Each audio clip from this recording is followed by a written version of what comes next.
Yeah, really warm welcome. I'm Emily and I'm the manager for the Emerging Minds Network. And hopefully you can see we've got Holly and Jonathan, who I'll introduce a little bit more later on, who have kindly agreed to talk to us today. We'll be focusing, as you know, on the big subject of how we can better get evidence into practice. So really focusing on implementation of research focused on children and young people's mental health. Be lovely to know who's joining us today. So if you do have a chance, please do introduce yourself in the chat. It'll be lovely. Lovely to hear more about you and your role. So hopefully you're aware. So Emerging Minds, we're a network, a mental health research network, and we're funded by UK Research and Innovation. And we've prioritised 4 research challenges that we believe will really help us address and help children and young people's mental health. And so one of those research challenges was called our Big Question Research Challenge. And we had a funding call late last year, which invited proposals for research projects to address that research challenge. And so we asked for research proposals to answer the questions, why, even when we know what works, in inverted commas, isn't this necessarily implemented in policy and practice, and how can we improve evidence-based decision making? So we're really delighted to have the leads for the 2 projects that were successful in that funding call here, just to give us a little bit of context for their projects and what they've got planned for their research. As I say, please do introduce yourself, ask any questions or make any comments in the chat as we go along, because we will have time for a bit of discussion through the session. So just to start with, then, I'm really delighted to introduce Dr. Holly Bear, who is a postdoctoral researcher at the University of Oxford. Hi everyone, it's wonderful and exciting to be here today to talk to you about this new Emerging Minds funded project, which ultimately aims to help bridge the gap between evidence and practice and advance our understanding of the implementation and, I guess, sustainability of evidence-based practice in children and young people's mental health. So for those of you that I haven't met yet, I'm a postdoc in Professor Alan Stein's Child and Adolescent Psychiatry team in the Department of Psychiatry at the University of Oxford. And my research focuses on the evaluation and implementation of evidence-based practice, with a particular focus at the moment on digital interventions, although this project doesn't have a digital focus per se. And I guess before I go any further, I'd just like to acknowledge that this is a collaborative project and it's a team effort with some wonderful colleagues, some of whom were my co-applicants on this bid. So Tim, Sarah, and then Tanya and Georgia from the Pain Foundation. So when I use the term we, then it's this lovely bunch that I'm referring to. I guess the problem we face then is, despite the fact that there's been a kind of increase in access to services and a proliferation in the number of interventions available over several decades, outcomes for children and young people could still be improved. And I think this can be attributed in part to this kind of complex and lengthy process of implementing research into practice. So providers of services, so kind of clinicians and practitioners, are faced with a complex array of barriers which can impede the implementation and adoption of kind of established evidence-based practice. And then at the same time, researchers can face real challenges in progressing their findings into real-world settings. So I know firsthand from working on an intervention trial that it's quite complex, really, and not always a straightforward process. And we know that there are common barriers such as time, funding, and resource constraints, which all play a significant role. But one thing I noticed when I started to do research in this area is that often implementation outcomes in research are not recorded or reported, and implementation efforts often lack a kind of solid theoretical or model-based approach, making it quite difficult to understand and explain why implementation succeeds or fails in different kind of local contexts. So I think assessing implementation outcomes and implementation determinants using an integrated framework may help us to kind of move things forward and improve understanding beyond what we already know. Okay, so how are we addressing this problem then? Well, our research team was already kind of interested in this area, and we'd kind of previously used models, including one called the Paris framework, which I'll come on to in a second, to make some important advances in addressing this challenge through, I guess, several kind of complementary strands of research. And this includes things like systematic reviews, looking at the barriers to implementation, and important work done by Tim and the Bridge Special Interest Research Group, which has informed the research questions and the design of this project and has shaped the priorities and outputs. So it's been fundamental, really. But I think despite all that work that we've done already, highlighting several barriers, what we're lacking is a kind of a coherent, theory-driven account of implementation barriers, along with a kind of reliable and valid tool to measure these in a systematic and comprehensive way. Okay, so I think the main thing says that we hope this is going to be an impact-driven project, and that our aim is to move beyond the learning and scoping that we've already done. And the next step really involves kind of moving our learning forward to leverage real change and impact.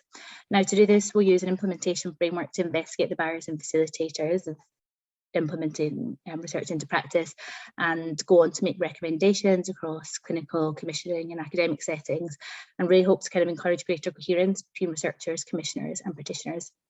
And we'll do this in collaboration with the McPin Foundation and young co-researchers. So we'll use a kind of theoretically informed survey and then qualitative interviews to gather case study data on the implementation of evidence-based practice.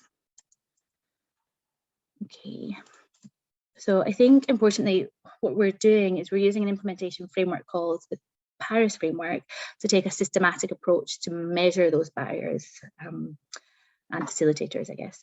So I think without which the approach to addressing implementation challenges would continue to kind of be fragmented and lack that kind of systematization and potentially move quite slowly. So I guess just briefly, Paris examines the interaction between three key elements for knowledge translation. So the model essentially proposes that you need three factors to determine research use. So that's evidence, context and facilitation. And that successful implementation is reliant upon the context of the setting where the new evidence is being introduced, and then how that new evidence is introduced, so how it was facilitated into practice. And they're just as important as the quality of evidence itself. So things like, do researchers involved in the development and evaluation of evidence-based practice have the necessary support in terms of budget or financial kind of resources and staffing? Are leaders and management on board? Is there a kind of implementation plan? All those things are important. So we have 4 key research questions that we're hoping to answer across the course of the 6-month project. So in terms of the survey, it's already been developed and piloted, and items were developed through kind of triangulation between the model itself, existing validated tools that have used the Paris framework, and then our systematic reviews, the literature, and then the bridge network as well. And it's different subscales which all align with the Paris framework. So evidence assessments, people's perception of the strength of evidence. We have co-production and youth and family involvement, consideration of commissioners and clinical experts, and then the context assessments, so that's like leadership, culture and staff, resources, and then the facilitation process. And it's measured mostly on Likert scales, so the subscales can be calculated and then validated. And then those involved in the development or testing or implementing of evidence-based practice will be invited to complete the survey. And then next we'll carry out some qualitative work with key stakeholders, including commissioners, to get a more in-depth understanding of these issues. And then we'll move on to a question around answering kind of future implementation efforts. Okay, so I just wanted to briefly point out that the meaningful involvement and collaboration with those with a range of experience, so including young people and parents, was important for us in this project. And the project will be conducted in close collaboration with the McPin Foundation and Tanya McKay, who's a co-applicant on this on the project, and she'll help guide the work and the youth and voluntary sector involvement. And we have 2 young co-researchers involved throughout the duration of the research too. So I think the outputs and the impact are a key priority, and what's really going to move this work forward beyond where we currently are. So I've already spent a great deal of time trying to understand the problem around implementation. Now we want to kind of create real impact and change. So we hope this work will produce several kind of tangible and useful and usable outputs for stakeholders and commissioners that will include the survey itself to be used by services when implementing evidence-based practice, and then a toolkit for commissioners as well. And again, youth involvement in the dissemination of the outputs will hopefully ensure impact across the stakeholder groups and disciplines. And then just finally, as I mentioned, the aim is for this to be as impactful as possible. And we hope that the project will generate findings on the barriers and facilitators of implementing evidence-based practice in the UK. And hopefully that will enable us to provide or create recommendations on how to develop a successful implementation strategy and hence deliver evidence-based practice into services. And I think in terms of kind of next steps, based on the findings of this research, subsequent projects that we're hoping to kind of lead into will increase the abilities of stakeholders to kind of develop, use and implement and scale up evidence-based practice. And a key next step for us, I think, will be developing a toolkit that can be used by service commissioners to, I think, one, decide on what evidence-based practice are most appropriate to their local population, and then how to decide how to kind of adapt evidence-based practices developed in more homogeneous samples and research for more real-world contexts. And again, the co-researchers will be centrally involved in that. So I'll just end by saying thanks to my co-applicants and of course Emerging Minds for kindly funding this research. So I'm really pleased to welcome our second speaker. So Jonathan Parker, who is the Director of CEDA at the University of Exeter and a clinical advisor to NHS England and leading another of our projects we're funding. Welcome, Jonathan. Thanks so much, Emily. It's lovely to be here and thanks for the invitation. It's lovely to see everyone on the call as well. And yes, as Emily said, I work at the University of Exeter within CEDA, which is our clinical education department, responsible for training up all of our mental health practitioners, both within young people and adult mental health. And our patch as a higher education institute sits across the southwest of England, from the Isles of Scilly in the west all the way up to Swindon in the east and up to Gloucester and down to Dorset. So we have quite a large geographical patch that we work with. I operate both within CEDA as a project lead for our early intervention and low intensity programs. And I'm also director of a fairly new sub-discipline called CEDA Create, which is our external facing arm around research, evaluation, leadership and consultation. So yes, a pleasure to be here and a pleasure to be part of the Emerging Minds network as well. I'm just going to share my screen and get going with talking a little bit about the project that we'll be working on. So as I mentioned previously when we were chatting with Holly about her project and the team's project, I mentioned the Wellbeing Practitioner for Children and Young People, which is shortened to CWP. And I've been working on this program since 2017. So over 5 years, which is hard to believe. It's flown by, but it's been a really fascinating opportunity to kind of get involved from the beginning and the inception of a nationally commissioned program and the rollout and the subsequent kind of implementation and offer and improvement of it. I'm sure many of you will have heard of the CWP program, but I'm just going to give you a very brief overview about the background. So like I said, it's Health Education England funded from 2017, and it's important to understand some of the foundational principles of the CWP role. And firstly, it's a recruit to train workforce expansion initiative. So everyone coming into this program as a CWP will engage in a training program, and there'll be additionality to the workforce. So they're not retraining existing staff. That's a key thing to remember. This is new staff coming in with no kind of training baggage or pre-existing, usually any sort of pre-existing evidence-based qualifications. So they're coming in fresh with a relatively clean slate, The aim of these roles is under supervision to deliver high quality, outcome-informed, brief, low-intensity, evidence-based interventions. So, as I mentioned, these roles become supposedly packaged as evidence-informed, evidence-based practitioners. So that makes life a little bit easier, hopefully. Okay, so some of the key aims, like I said, is the primary aim is early intervention to prevent escalation to more costly specialist interventions. From the very beginning, they wanted the roles to be outcome and goal led with young people and families. They wanted to increase the size and the capacity of the children and young people's mental health workforce, to try and support the fragmentation or address the fragmentation, I should say, through engaging with a range of services and cross-service working, coordination and signposting. So using the CWP role to really support that process, improving access to evidence-based treatments. And one of the foundational things that we're all here for is increasing choice and access for young people to effective support. And very quickly, again, I won't spend long on this slide, just what is low intensity CBT, because I'm sure many of you know, but it's fundamentally, it's very much around supporting the young person to engage in bite-sized, self-paced, often guided self-help type interventions, lower intensity. The sessions can be spread out a little bit more, but typically we're looking 4 to 8 sessions, and lighter touch.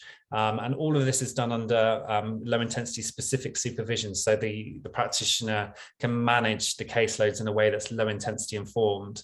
It's probably important to point out that the CWP program has informed the National Commission of the EMHP program, the Education Mental Health Practitioner, which I'm sure many of you have also heard of, that have gone into education settings.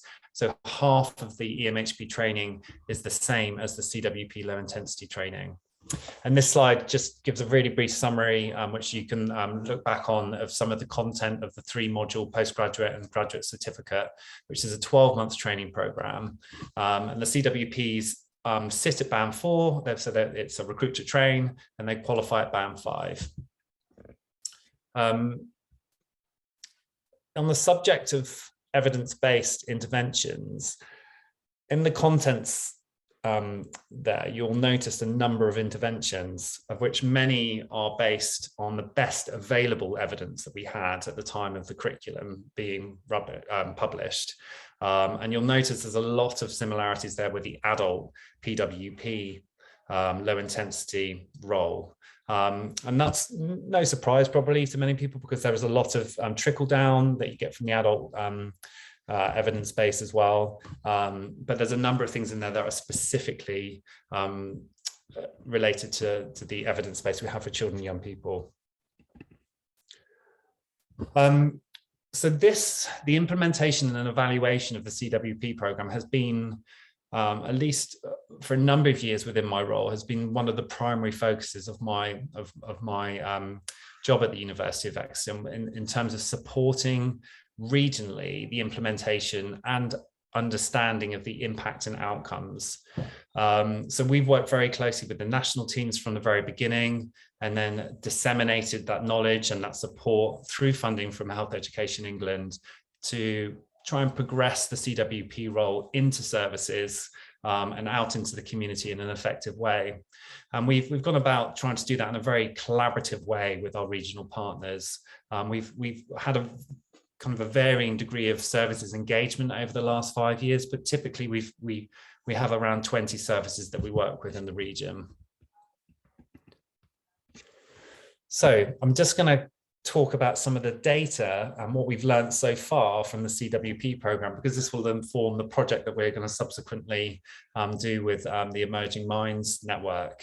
And this is some of the data that we've drawn down over the last 5 years. And as you can see there, as one region, we've trained over 250 practitioners.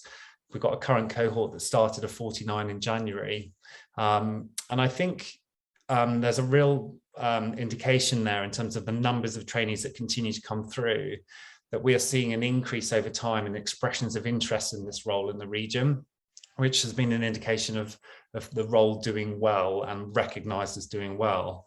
And we see the evaluation that we've done within the region as supporting that process. It's been a key rationale behind doing a evaluation, because we publish with each provider, we supply them with a twice annual report on their outcomes, so they can see the impact that the CWP is having.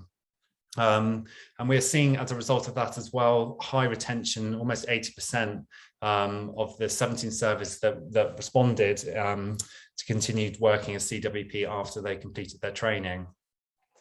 So in the time frame of April 2017 to July 2021, we've had almost 8,000 referrals, and with 72% of young people waiting less than 4 weeks from referral to initial contact. And of all those referrals that received 2 or more treatment sessions and were subsequently discharged, we have a paired outcome measure quality of 93%. So that's the data that a lot of what I'm about to show you is based on. So as I mentioned earlier on one of the slides, this CWP role is predominantly aimed at young people experiencing anxiety, low mood, and behavioural difficulties. And we can see that the majority of young people that have been worked with, 85% are experiencing anxiety and low mood. Just under half are above the RCADS clinical threshold before they start their support. So the RCADS is the revised Child Anxiety and Depression Scale, and that's based on 2,310 young people with available RCADS data. We are, just to say, in the process of refreshing our data and going out and collecting the previous years, the last 12 months data. So a lot of these figures are going to be updated in the next few weeks, actually. One of the things we've been able to do with this data is identify or compare pre and post pandemic information and data, which has been an interesting process, but we haven't seen any significant differences in presenting difficulty pre and post pandemic. We've seen referral rates go up during the time. We can see the line now of the pandemic starting, and the overall pattern of referrals received has been increasing. In terms of outcomes, reliable change, this is based on the anxiety and depression scale. We are seeing a slight drop in reliable improvement from pre-pandemic to post-pandemic, but still well above the 50% mark, which is very encouraging for these roles. Interestingly, we're not really seeing any change at all in overall session satisfaction gains from the SFQ pre and post-pandemic. And I think finally, in terms of outcomes, it's really important to underline, because it's relatively new data for us in terms of group work, that we're seeing 72% reliable improvement of the relatively small numbers of data we've got back so far. Again, this is one of the areas we're expecting to substantially increase in the next data set, but really encouraging data from group work, as it's one of the evolving areas of practice for the low intensity practitioners with children and young people. So I set that context because it's really important to understand. I mean, that was a complete whistle-stop tour of the data that we've got, as you might imagine, with 8,000 referrals. But just to summarize, really the key metrics that indicate what we see as a relatively successful implementation of the CWP program. So that's the kind of hypothesis, really, that we're stating that we see the CWP program within the Southwest, based on these key metrics, as being relatively successful. We're seeing continued role sustainability, progression, and reuptake, critically, of these training roles. We're seeing reduced waiting times for those young people accessing them. We've got high rates of reliable improvement, and they're demonstrable. That's key, because outcome-informed practice and high-quality outcome data have been key parts of this program and the evaluation. And therefore, we're able to demonstrate the effectiveness of low-intensity interventions broadly, but as critically, because of the pandemic, we've also been able to demonstrate the effectiveness of remote interventions as well. So based on these findings, the primary objective, really, of the Emerging Minds project is to conduct a qualitative study in support of developing our understanding of the real-world factors that have supported the successful application and implementation of the CWP programme. And then as a result of that, to subsequently support the ongoing implementation of evidence-based practice within mental health services in the UK. So we've come up with two kind of key questions really that are going to guide this project. The first one is, what factors facilitate the effective implementation and sustainability of the CWP workforce within our regional services? And then can we use this knowledge of the implementation to inform successful principles of implementation of evidence-based practice at a national level? So these are the questions that are really guiding our project and our research. And just a brief summary of the stages that we're undertaking. We're going to do an initial online survey of a diverse range of 100 stakeholders. And when I say diverse range, it's going to be engaging young people who've accessed CWP services and parents and families and carers, CWPs themselves, supervisors, managers, commissioners, the whole spectrum of those that have engaged in the CWP development and implementation. We're going to have two separate surveys for those who've used the service directly and those who've delivered the service. We're then going to take the information from this initial survey to inform a second, more in-depth, semi-structured qualitative interview with 24 stakeholders, 6 from each of the 4 participating services. And this data will be analysed using a thematic analysis. It's important to underline here that the services we're engaging with, we have selected 4 services that we feel